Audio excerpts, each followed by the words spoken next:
All right. Welcome to the show. Welcome to Dude. Check this out. Episode number. Help me out here, Dave. What number are we on? Let's see. Uh, 2. 2. We are crushing it right now. We are absolutely crushing it. Yeah. So today's episode, we're gonna cover a few things. We hope you'll enjoy. Top 5. Dave's gonna do 5, and I'm gonna do 5 iconic guitars. And these are the guitars when you just look at them, you know, oh yeah, that's so and so's guitar. So we're gonna cover that today. We're gonna do a product review, and we're not gonna turn this into like a product review channel. But occasionally we've got products that we bought in our life that we just really need to share. And so today we're going to cover a product called the Drobo. Right. And then the last thing we'll cover today is the perfect album. Dave, can you explain what that is? So the perfect album is an album that you buy, or you hear a song and you're like, I got to check this out. So you go to the YouTube or wherever you listen to a song. You're like, oh, that's pretty cool. Let me check out another one. Okay, I'm buying this, and then you listen to it straight through, and then you listen to it straight through again, and every song just hits, and it's the perfect album. There's no throwaways on it, and that's the perfect album. Awesome. Looking forward to hearing your album. No spoilers there at all, is there? I don't know. I don't know. All right. So like and subscribe. Click down below in the comments. Suggest things that you'd like to hear from us about, and appreciate you watching the show. Hey, I gotta ask something. It's a little off script, Dave. Have you ever quit a job? Yes, I have. Fuck it, I'm out of here. And left. Yeah, quick short story. This was just after high school. Well, twice I actually quit a job just after high school. I was delivering for a photography studio, and what it was where they had a telemarketing section. The telemarketers would call to sell their product, and then you wouldn't do any transactions over the phone at that time. You had to send somebody there with paper and collect cash or check. So at this point, we closed at 9 p.m. and I'm getting ready to walk out the door, and the manager says, I have another one for you to go and get. It's probably 20 miles away in the opposite direction of me going home. I said, I'm not going to get that. And they're like, yes, you are. I said, no, I am not. I'm leaving. So if you walk out that door, you're done. I said, see ya, I'm done. So that was probably 19-year-old me quitting my first real job. Wow. Yeah. Wasn't anything like, ripping your jersey off and throwing it down and waving goodbye to everybody? No, it was just Did you see that? like that? Did you see that? Oh, the Antonio, it was Antonio Brown. Yeah, I heard about that. I didn't really follow it too closely, but yeah. I mean, if you're gonna do it in style. And that was just like shirt off, waving to everybody as you're leaving. And it's not even in your home stadium. It's just an away game. But yeah, that's a classy way to quit for sure. Yep. Have you ever quit a job like that? No, I've never rage quit like that. I mean, I have not cared about a job to the point where I knew I was going to get fired. Like, I had a job working. It used to be like the predecessors to like the Costco's. It was called Pace. It was owned by Kmart. It was like a warehouse. I remember Pace. Yeah. And I had several jobs there, but the last job I had there before I was fired, I'll call it that. I was working stock, and it was like a 3:00 in the morning start time. And I was constantly late because I was hanging out with my girlfriend. And, so I just freaking kept showing up at like 5:30 in the morning. And they just said, one more time. I'm like, okay. When's that one more time? Tomorrow when I work again? So yeah, I got fired for being late consistently. So do you have a quit story? Go ahead and leave a comment below. Tell us your best rage quit story. Try to beat Antonio Brown. All right, let's get into our first subject here today. It's top 5 guitars. Did you want to go first, or? Let's see. I'll go. I'll go with my number five, All right. and then maybe you go with your number five. Sure. Sure. So on the screen, you'll see this guitar. That is George Harrison's. They call it the Rocky guitar. Um, Very distinct looking paint job. Um, that's my number five. Awesome. Um, okay, so my number five, I think he called this Lucille. Was that the Yes. name of his guitar? BB King Yeah. guitar. And whenever you saw him, that was the only guitar he ever had. Like a lot of guitarists will have several guitars in their career. This one just, for me, for as much as I know about BB King, stuck with me as being an iconic guitar when you see that Epiphone. Was it a Epiphone or a Gibson 335? I'm not sure. All I know is I Googled for his guitar and found this pic. So let me know if I'm wrong. Let me know. Send me a link. Send us a link to the in the comments if we've got the wrong guitar for Mr. BB King. So the George Harrison guitar, which was a blue Stratocaster, he hand painted with Daigle paints in this paint job. Do you think that's something that would survive the road? Like if you were touring, I mean, it just seems that like it would flake off, or you'd have a red shirt or blue shirt after the show. I think this particular paint job was only there for a short while. He ended up taking that off, um, and I know with some of his guitars, both him and John Lennon would strip the paint off completely by recommendation from Donovan of the song "Mellow Yellow" fame. Oh They yeah. were they were they were good friends, and Donovan claimed that um, when your guitar is painted or had any type of finish, it wouldn't allow it to breathe and would not sound as well. So, you know, even though you look at these guys' careers parallel and you think of Donovan's career or somebody and you think of John Lennon or George Harrison, you think everyone would do whatever those two guys say and not some guy who has like a one or two hit wonder. But they really did look up to the musicians of their peers, and they took their advice. And yeah, so anyways, they stripped the guitars. Hmm. Just reminded me of Donovan. The relationship between Donovan and the Beatles was interesting. Like the Atlantis, the story of Atlantis. Like Oh, it's so totally sounds like it was written by the Beatles, but I know they had a lot of contributions to that song. But um, all right, number four. Want me to go first, or do you want to go yeah, first? you do your number four, and All right. So this number four was a hired guitarist for Ozzy Osbourne, Zach Wilde. I love this guitar. I love just the use of black and white and circles. It really says a lot. But actually, I think I watched him in recent YouTube videos. He just still to this day just shreds on guitar. But yeah. um, my favorite song was "No More Tears." Like his use of the artificial harmonics was ridiculous in that song. And so that's why I thought, well, I gotta put a Zach on here. He's got to go on. Yeah, his artificial harmonics are like second to none. He uses them a lot, almost a little too much to my taste, but yeah, he really lets it rip. So let's see. What number am I on? Four? Yeah, My number four is this one up in the corner you'll see on the screen. And it's not this iconic Epiphone Casino that's I'm when you're pointing pointing to, to. yeah, No, it is his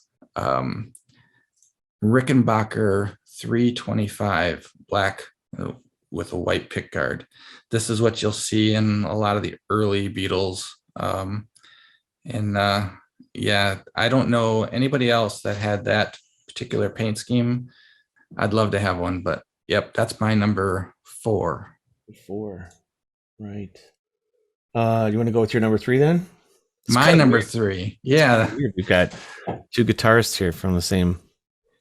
Yeah. And then my number three is kind of going along your theme. It was after Ozzy left Black Sabbath, and his first hired gun guitar player, Randy Rhoads, the Yeah. famous Flying V black with the white dots.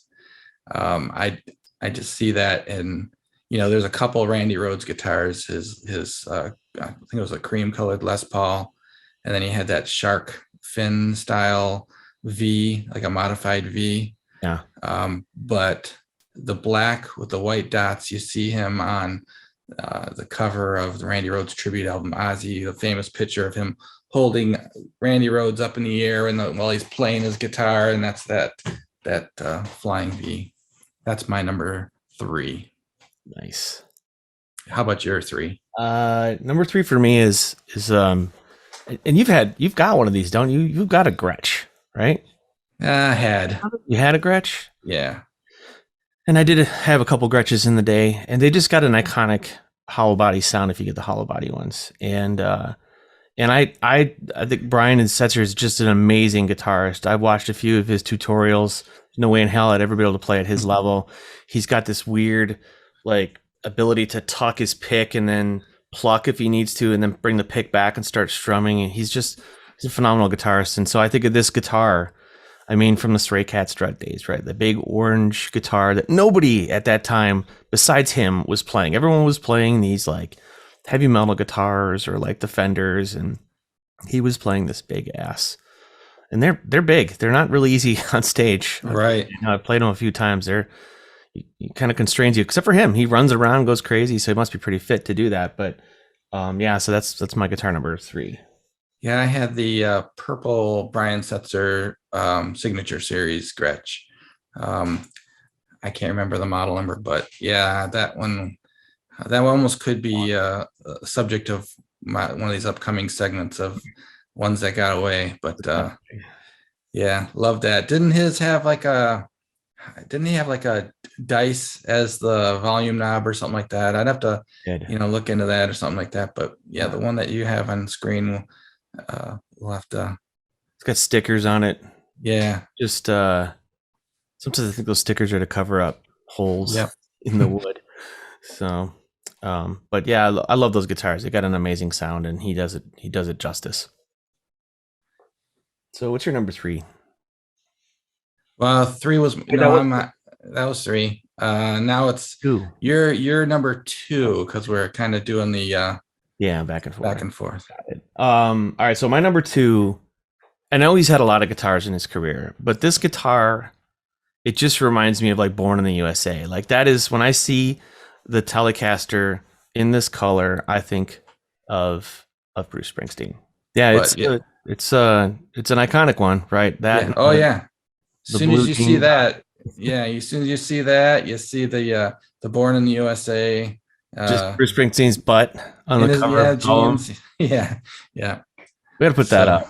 Like for anybody who doesn't know who this is, let's put that up on the screen here in post. Right, we'll put it up here. And this is like, you see a lot of edgy things that artists will do, but like Bruce Springsteen does not strike me as the kind of guy that's just gonna be like pushing the limits on things. But to put your butt in, just it's your butt. Didn't who else did their butt? Was it like Michael? No, who was the guy? Loverboy did. Loverboy, the red leather pants with the hand behind the back was it doing like either like crossing fingers or something like that? Yeah. George Michael, didn't George Michael do his butt too? Probably. Maybe not. Yeah.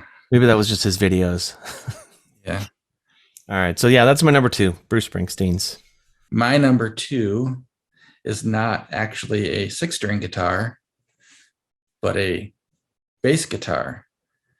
And when you see this, there's only one person you could possibly think of, and that's Paul McCartney with his Hofner violin bass. So nice.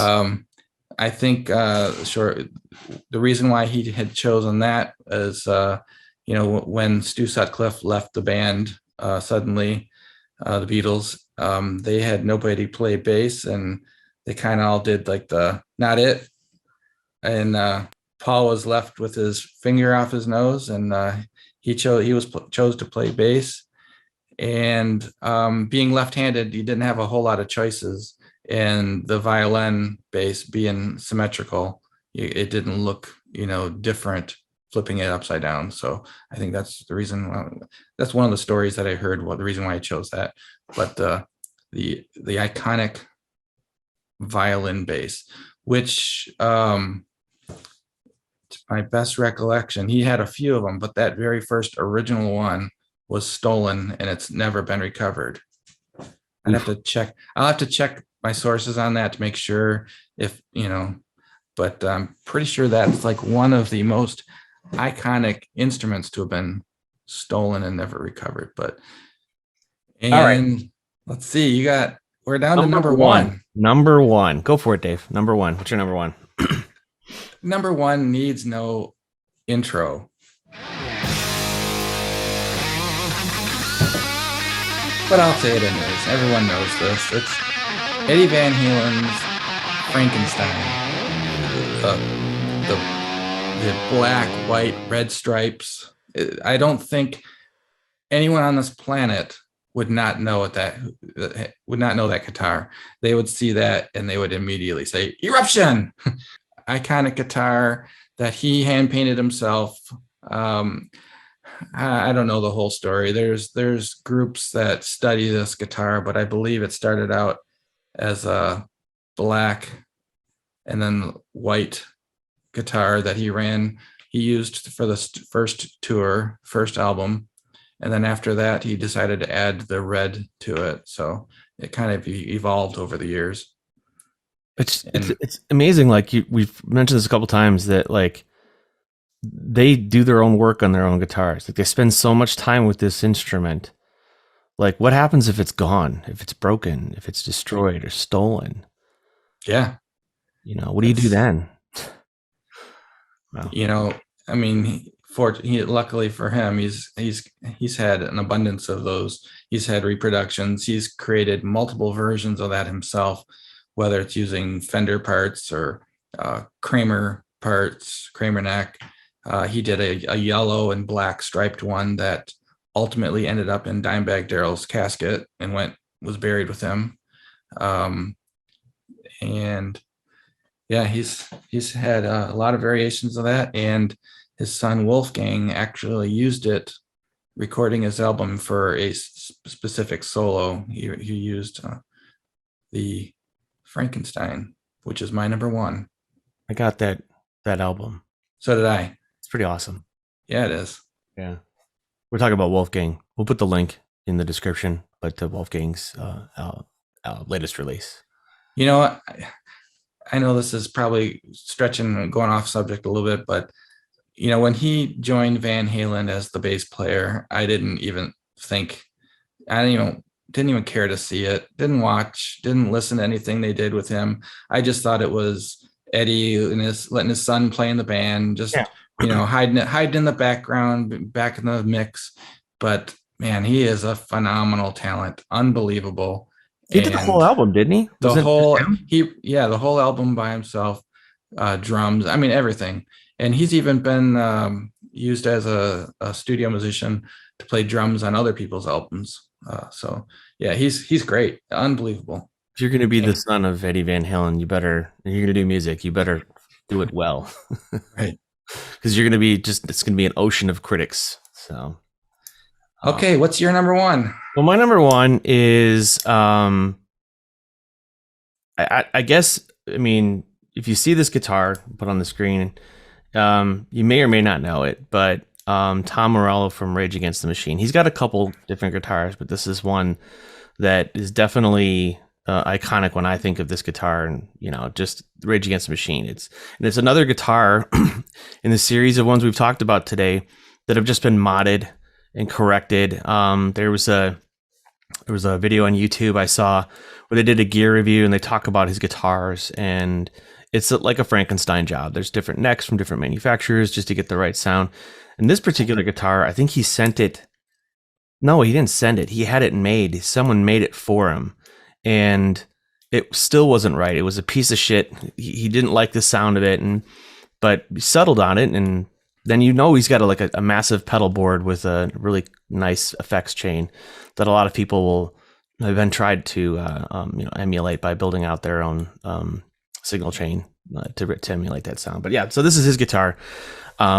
Just completely, when they broke in the 90s, it was just like a complete departure from a lot of the stuff we were hearing. You're just like, wow, this is a mix of rock, heavy metal, hip hop. It was really cool. So, and it was a lot of it was his influence in the guitar in their album. So that's it, Tom Morello.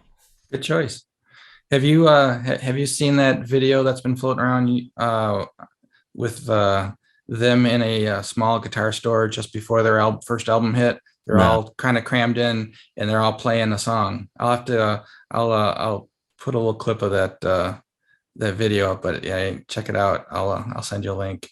It's just before their album was released. They were in the small, think like Sam's Jam, not Sam's Jams, but like Jammer's Guitar. Remember that place? Yeah, Jammer's guitar. So Is that think even of a this thing anymore? No, it's not there. Think of how small that place was, but and then have Raging Against the Machine all crowded around in the register area, and then just the rest of the store packed with people crowded around them, and them just jumping up and down, wailing on the guitars, and they're all so young. Yeah. It's a really cool video. I mean, anytime we would go to I was going to date me. We would go to a club and the Killing in the Name of would come on. The place would just lose its mind all night long. It's dance music, and then they play a Rage Against the Machine song, and the place goes nuts. So looking at iconic guitars, this just popped in my head. Seeing these guitars over my head. When I think of you and what your iconic guitar to me would be your black Strat with white pickguard. For some reason, when I think of that guitar, when I think of you playing, even though I never played on stage with you, well, maybe on that one you did. I did. Yeah, I got later. that. Our very first show we played together, I had that guitar. Right. In a Jackson. Yeah. Which I looked to see if I could get a Jackson of that vintage. It's insanely priced. There's just exactly. Same thing with that ESP that I had for that first show. Yeah. That's LT. I forget what model it was, but I thought, I'm gonna pick one of those up. Can't be much more, $500-600 for something like that old. $2,000. I'm like, I guess I won't be getting that one. No, it's there. I mean, nice guitars, great sustain, a lot of gain, but like it just wasn't worth it. I'd rather go get something else. But yeah, that was, and I got rid of that guitar. I actually put EMG pickups into it, which was just a huge waste of money. But then recently I picked up another one with two single coils and a humbucker. But yeah, it's my go-to guitar. I like the Fender Strat. For you though, it's the PRS. It's the PRS, and you've got it right. It's probably somewhere right off camera. Yeah, it's never an arm's length away. But yeah, that's your guitar, man. Yeah, I bought this in 95, I think.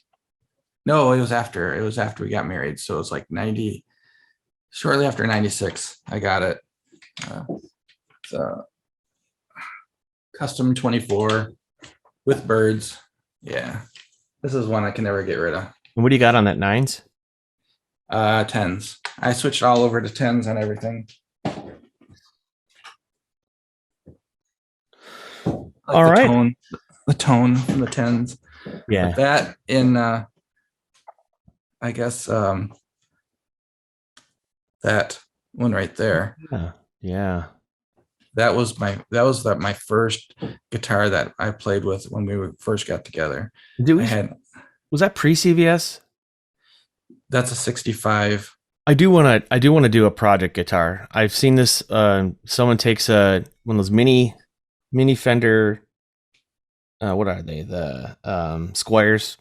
Mm-hmm. And they basically get rid of everything. They take the tuning keys off. They replace the nut, the bridge, new pickups, and basically they turned it into like a baritone Fender with all. They got a term for it, but it's like basically you get all the high end hardware for the guitar and you put it on that guitar, even though it's a cheap as hell, made in. I think they're made in. Is it China? I think they're made in China. These, Probably. we'll put the link to this video that I've seen. I want to do this thing, and the only thing that scares me is that he went and got the tuning keys, and I wonder if they were just the wrong tuning keys in general. But there's 2 pegs that have to go into the wood on the headstock, and they're off. So he wound up having to drill really close to the existing holes, additional holes, and that terrifies me. You screw that up the whole project, and the guitar itself is, you got to get a whole new neck. But yeah. All right, I'll put the link in we'll put the link in the description for that.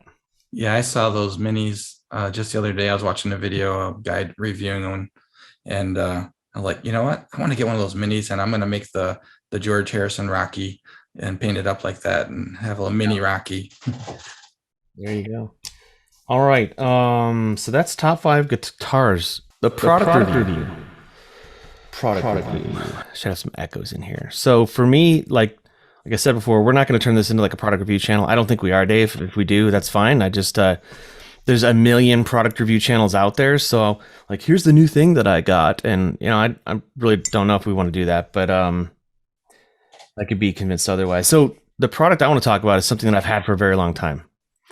And I was so excited about this that last night while I was prepping and figuring out when I bought this piece of equipment, I had to go tweet it. See how much I use Twitter? I had to go tweet it on Twitter, that and even mention to the company at Drobo in this, because I've had this piece of equipment, I'll throw up on the screen here, for 13 years.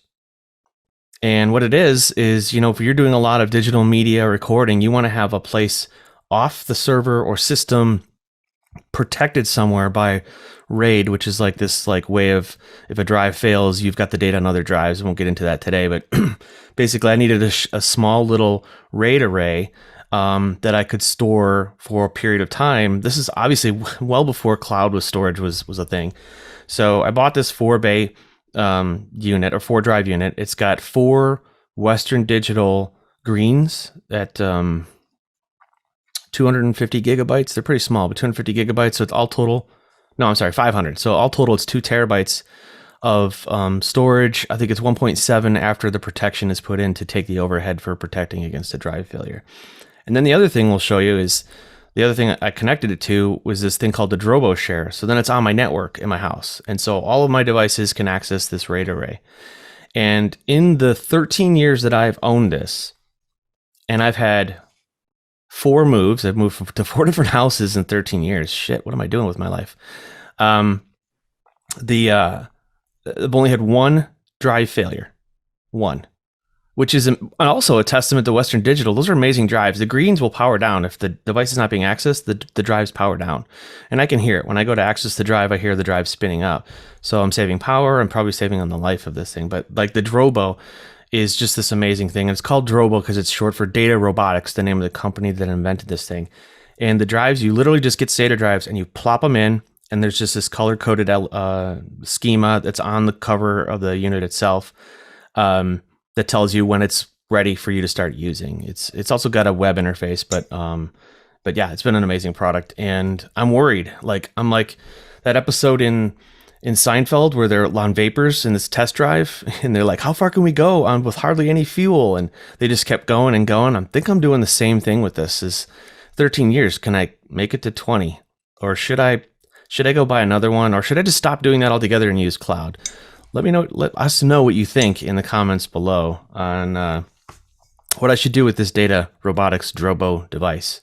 Take it out in the backyard and smash it, or I don't know. Let me know what you think. I'll have to edit this. I'm trying to remember a guy's name. No, I got it. So you're gonna take that Drobo, correct? Drobo. You're gonna take that Drobo out in the field with a bat and do your best. Dang, I forgot his name again. Michael Bolton. Coming.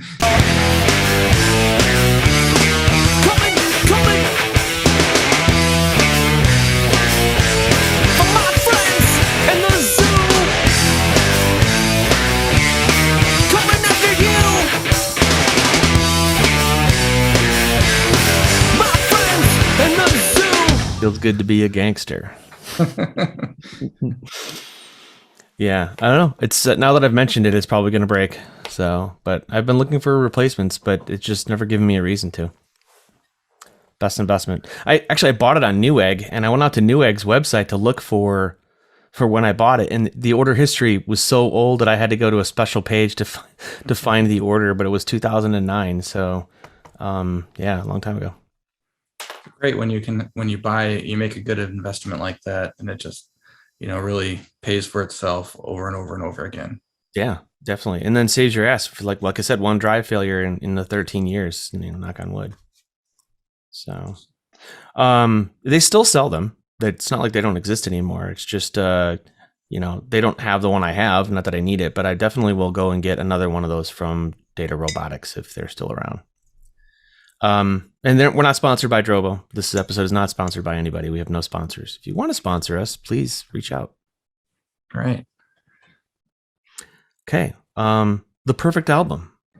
The perfect album. So yeah, this one, there's so many that I could choose from to start this as our first choice, but this one for some reason just really sticks out, and that is Alice in Chains' "Dirt."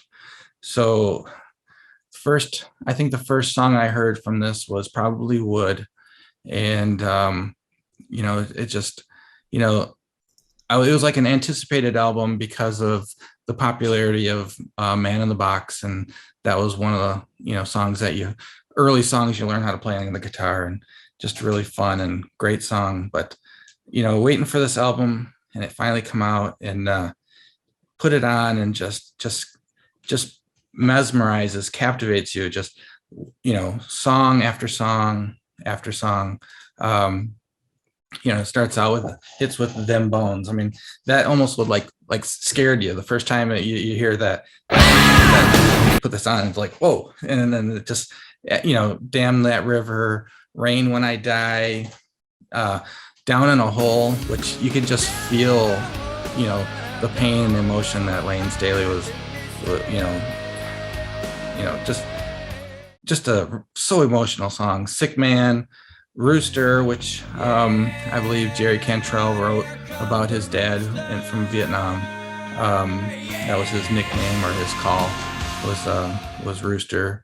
"Junkhead," "Dirt." Just the songs go on and on. "Godsmack," "Hate to Feel," "Angry Chair." I mean, and then "Wood." I mean, that album just one after another. Just love it. So that's my perfect album to start. I'm gonna have to give it a listen this afternoon. Yeah, it's been a while since I listened to it straight through with the advent, with the whole playlist thing and random. You never really hear an album anymore in its entirety, but sometimes you just have to listen to it in the order that the artist intended you, because it tells a story. This one is just one of the best albums of the 90s, in my opinion. Yeah, I think. I'm sorry, I didn't mean to cut you off. Go ahead. No, I'd like to hear other people's thoughts, and who they think was the best album of the 90s. But yeah, go ahead. I was going to say, I think the way today's music is being consumed doesn't lend itself to that whole experience that an artist or a band will put together. It's just say, I'm gonna do a thematic album. It's going to be all songs related to where I'm at in my life, right, or whatever that is, or to tell the story. And you get one song that pops on the radio, or one song that pops on a Vampire Diaries episode you watched. Then I'm using a really bad example, but it's true. Then you just go out and you get that song, but then you really miss the artist's intent. And I've kind of made a practice now with my subscription services. I'll go out, I'll get the song, and since I'm paying for the whole thing anyways, I just get the whole album and listen to it, right? I think it really does the artist some justice. I think just having one download from one song is not fair to them. You should get the whole album and just at least give them the opportunity to let them tell the whole story, not just one song. Right. Yeah, the song "Rooster." There's the MTV unplugged version of "Rooster" might be the greatest unplugged single performance emotional song that I've ever seen. I don't know if you remember that, or if you get a chance, we can put a link down in the description, but look for that unplugged version specifically. It's just, it's like you just want to, grab Lane and just say, it's going to be all right. Just hang in there. But yeah, great album. Great bassist, guitar. I mean, the whole thing, vocals, accompanying vocals, the harmonies that they did, just they had it all. They had it all. Mm-hmm. Yeah. Yep. That's thanks for that journey. Yeah. It's just too bad that, Lane left us so soon. I would have loved to hear what else he could have done. Yeah. It's funny that our parents, they had a lot of their artists die at the same, for the same reasons, or just, drug addiction and drug abuse. And then we have the same. It's like, seems like every generation has their talent that they lose to drugs. And I just wish it wasn't part of the culture and the lifestyle. Like, hey, after the show, we're going to do a line and we're going to get, doped out or whatever, it is. Maybe we'll get away from that at some point, but wow. Yeah. And that specific album, it was almost like he was crying out for help, and nobody really either realized that, or it's just a shame. Yeah. Scott Weiland, same thing, right? Yeah. Couldn't keep it together. Great talent, and no matter what band he was in. Although I think my favorite work with him is what he did with Velvet Revolver on that Breakout CD, but that's my opinion. Let me know what you think. Yeah. Let us know what you think. Yeah. All right, the perfect album. Dave, thanks for that journey. I guess it's on me for the next episode to come up with something. Oh yeah. Yep. Can't wait to see what you got. All right. I have some thoughts or some ideas what it might be, but I just can't wait to hear your take on your perfect album. All right. Well, that's it. That's the show. That's it. We don't have anything else. We can Number 2 in the books. Number 2 done. Please share, like, and subscribe. We'd like to hear feedback. Mostly positive would be great, but we'd definitely like to hear what you'd like to hear from us on the next episode or future episodes. Chill. Peace. Chill. Peace. Word. What was I gonna say? Chill out. Peace out. Peace out. We out. We Peace out. out. Signing off.